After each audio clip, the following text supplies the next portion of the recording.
Perkenalkan, namaku Aisyah Dwi Haryanto dengan NIM 0564987742. Di sini saya akan mempresentasikan tugas 2 mengenai dasar-dasar penyuluhan. Umum adalah komunikasi itu simpelnya adalah proses tukar-menukar informasi, ide atau pesan antara orang-orang. Ini bisa lewat bicara langsung, tulisan, gambar, atau bahkan isyarat tubuh. Tujuannya biar kita bisa saling paham, berbagai pikiran, atau ngatur suatu bareng. Komunikasi nggak cuma soal kata-kata, tetapi juga emosi dan konteks di sekitarnya. Sementara itu, contoh komunikasi secara umum yaitu, contohnya percakapan saya dan teman saya, seperti begini, mau nonton film bioskop nggak nanti? Teman saya jawab, iya. Mau jam 7 ya. Nah, itu komunikasi umum yang berisi pertukaran pesan biar kalian sepakat. Kalau teman saya cuma jawab ngangguk tanpa sepakat kata-kata, itu juga komunikasi lewat isyarat seperti itu, artinya tandanya mau. Nah, pengertian komunikasi dalam konteks penyuluhan itu apa sih? Dalam penyuluhan, komunikasi lebih spesifik buat kegiatan edukasi atau pembimbingan. Penyuluhan itu kayak kegiatan di mana orang alat penyuluhan ngebagi pengetahuan, nasihat, atau informasi ke para petani atau kelompok tani dengan tujuan untuk merubah perilaku atau cara berpikir mereka untuk menyelesaikan masalah. Komunikasi di sini nggak cuma satu arah, di mana penyuluhan ngomong, yang lainnya dengerin. Nah, contoh dari penyuluhan pertanian itu di mana tugas penyuluhan pertanian yang memberikan penyuluhan tentang pentingnya menanam tanaman varietas atau bibit unggul. Pada penyuluhan tersebut, petugas menunjukkan bibit-bibit unggul yang bagus untuk ditanam agar tanaman tersebut bisa tahan terhadap perubahan cuaca dan tahan terhadap penyakit. Warga dan para kelompok tani yang mendengarkannya diharapkan untuk memahami dan menerapkan informasi tersebut dalam sektor manfaat dari Kyber Extension itu: 1. Jangkauan lebih luas dan cepat. Dengan adanya Kyber Extension ini dapat memberikan informasi melalui YouTube, postingan Instagram, atau bahkan webinar Zoom. Dengan begitu, para penyuluhan tidak harus mendatangi wilayah yang jauh dari jangkauan, dan dengan begitu para petani di daerah terpencil dapat merasakan manfaat dari Kyber Extension. 2. Hemat waktu dan biaya. Artinya dengan adanya teknologi ini dapat meminimalkan biaya dan waktu, karena banyak hal dapat dilakukan secara online. Dengan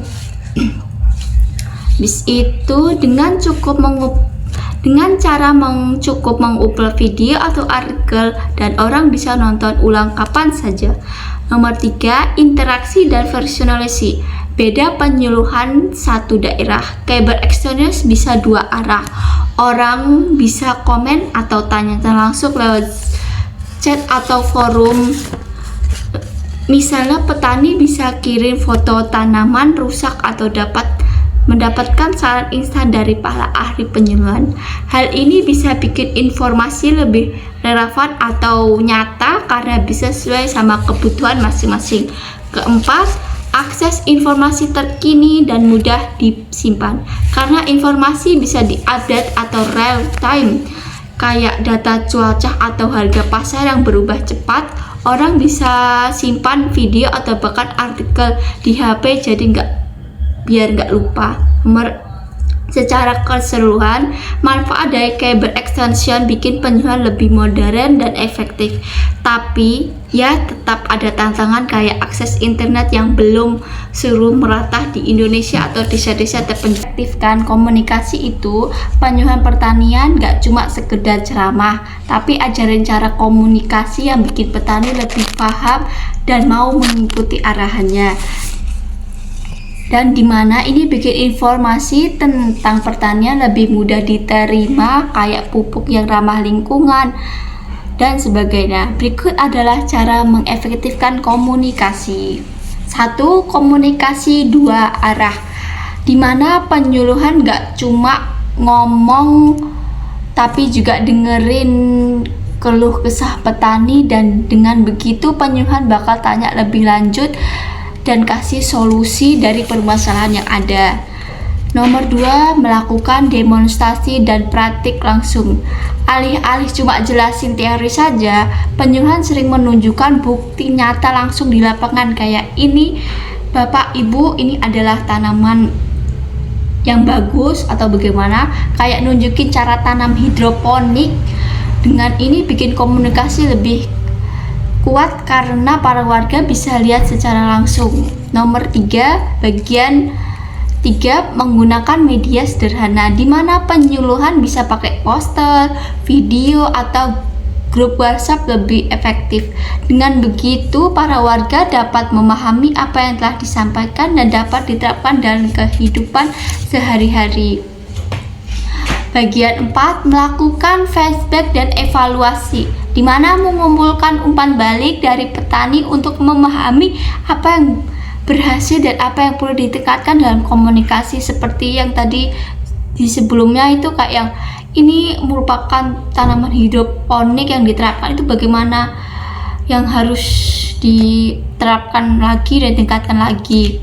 Nah, secara umum penyuluhan pertanian mengefektifkan komunikasi dengan mengubahnya dari proses pasif menjadi interaktif dan relevan dan berbasis bukti. Mungkin begitu saja soal nomor 3. Nah, kita lanjut soal nomor 4. Itu kan dibilang mahasiswa diminta mengamati kegiatan penyuluhan yang dilaksanakan di wilayah masing-masing. Sebutkan wilayahnya. Beberapa waktu lalu saya telah mengamati penyuluhan terdapat di wilayah desa saya pada tanaman jagung. Nama wilayahnya yaitu Yaromakmur, Provinsi Papua Tengah.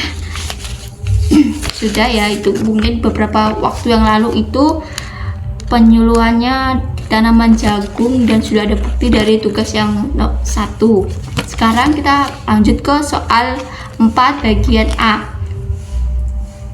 Bagian 4A itu identifikasi inovasi pertanian apa yang disampaikan. Nah, dari inovasi yang disampaikan dalam penyuluhan untuk tanaman jagung biasanya meliputi beberapa hal.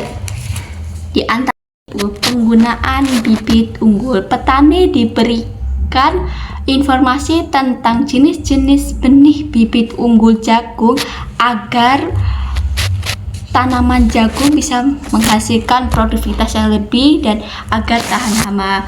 Lalu menerapkan teknologi pertanian, di mana inovasi dalam teknologi seperti penggunaan alat pertanian modern, sistem irigasi drip yang efisien dapat memudahkan para petani. Lalu mengendalikan hama dan penyakit.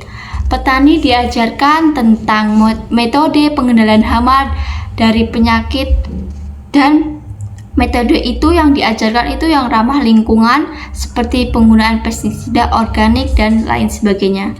Lalu praktik pertanian berkelanjutan, di mana inovasi yang mengedepankan praktik pertanian berkelanjutan seperti rotasi tanaman, penggunaan pupuk organik, dan konservasi tanah juga sering dibahas agar tanah lebih subur dan produktif. Lalu pengolahan pasca panen, penekanan pada teknik pengolahan pasca panen seperti pengeringan, penyimpanan agar memastikan kualitas jagung tetap terjaga hingga sampai ke konsumen tanpa adanya kekurangan. Lalu untuk soal nomor 4 bagian B itu kan dibilang tahap adopsi inovasi apa yang terjadi pada sasaran mengapa. Ini adalah tahap adopsi inovasi 1, pengenalan. Pada tahap ini, petani mulai mendengarkan tentang inovasi baru dalam budidaya tanaman jagung seperti varietas atau bibit unggul agar tanaman bisa menghasilkan produktivitas lebih banyak, bisa tahan hama dan penyakit. 2, minat. Setelah mengetahui adanya inovasi, petani menjadi tertarik dan ingin tahu lebih banyak dengan cara mengumpulkan informasi lebih lanjut seperti tanaman jagung yang itu banyak varietasnya. Lalu bagian 3, evaluasi. Tahap ini petani mempertimbangkan manfaat dan kekurangan dari informasi tersebut layak untuk dicoba berdasarkan kebutuhan. Bagian 4, uji coba. Sekarang petani mencoba menerapkan inovasi tersebut pada skala kecil, seperti mungkin pada lahannya yang belum dipakai itu untuk tanaman jagung gitu ya. Nomor 5, adopsi. Selain uji coba menunjukkan hasil yang memuaskan, petani mulai menerapkan inovasi ini secara penuh pada lahan jagung mereka. Setelah tadi yang coba-coba itu, wah hasilnya memuaskan, lalu mereka coba di lahan yang lebih luas gitu ya. Bagian 6, konfirmasi. Pada tahap ini, petani menjadi yakin akan keputusan mereka mengadopsi setelah melihat hasil yang konsisten dan mendapatkan umpan balik. Tadi kan setelah mereka coba-coba, oh hasilnya lahan yang itu bagus, langsung mereka mulai memutuskan bahwa oh varietas bibit ini lumayan bagus. Kayak yang kemarin saya melakukan penyuluhan di tanaman jagung yang di rumah itu ya, itu ternyata tuh besar sekali dia punya lahan itu. Lahannya Papua memang the best. Lalu jagung dapat dipengaruhi oleh beberapa faktor, diantaranya 1, karakteristik inovasi. Jika inovasi tersebut mudah dipahami, mudah digunakan, dan memberikan keuntungan yang nyata, bisa diuji coba lebih dahulu, maka inovasinya lebih cepat dan ambisius. Tadi saya bilangnya itu, jika yang tadi mereka yang mulai mencoba-coba lalu hasilnya memuaskan, mereka akan mulai menanam jagung yang lebih menguntungkan gitu, yang produktivitas karena varietas bibit yang top khususnya di tanah Papua ini. Oke, lanjut ke bagian 2, itu tentang faktor sosial dan budaya.